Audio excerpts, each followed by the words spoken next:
10 محرم کا روزہ رکھنا مسنون ہے، ساتھ 11 کا یا 9 کا شامل کر لیا جائے۔ حضور جب تشریف لائے مدینہ المنورہ میں تو حضور نے دیکھا کہ یہود روزہ رکھتے تھے، تو پوچھا تم روزہ کیوں رکھتے ہو؟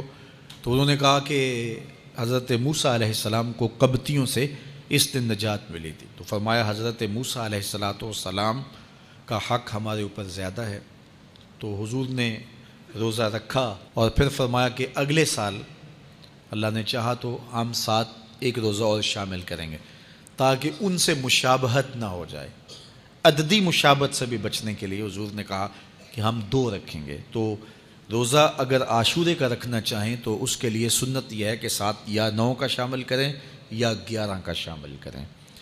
تو جو افضل ترین روزے ہیں ان میں سے عاشورے کے روزوں کا بھی شمار ہوتا ہے۔ تو اگر ممکن ہو تو جن کو اللہ نے صحت عطا کی ہے، تو آج کل اتنی شدت کی گرمی بھی باقی نہیں رہی، تو وہ یہ روزے رکھیں، ذکر و فکر کے اندر ان ایام کو گزاریں، اپنے والدین کی قبروں پر، اعزاء و اقرباء کی قبروں پر ہر جمعے کو جانا چاہیے۔ اس کے علاوہ بھی جب موقع ملے، یہ رواج جو پیدا ہو گیا ہے کہ 9 محرم کو یا 10 محرم کو مٹی ڈالنے کے لیے وہاں قبرستان میں جایا جاتا ہے، یہ 8 10 15 سال سے شروع ہوا ہے، جبکہ اس کی کوئی اصل نہیں ہے۔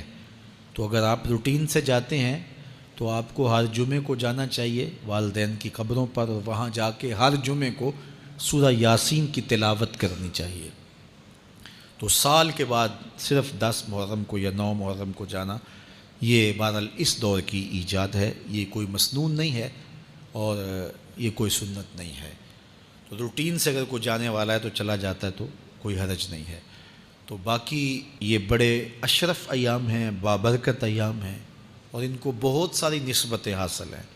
حضرت امام حسین رضی اللہ تعالی عنہ کی شہادت کے ساتھ یوم عاشور کو نسبت حاصل ہے، اور اس کے علاوہ بھی بہت سارے عالی مرتبت جو ہے وہ ہستیوں کے وصال کا دن بھی ہے، اور بہت سارے واقعات اس دن جو ہے وہ روح پذیر ہوئے ہیں۔ تو یہ اس لحاظ سے بہت ہی بابرکت اور جو ہے وہ مبارک یوم ہے۔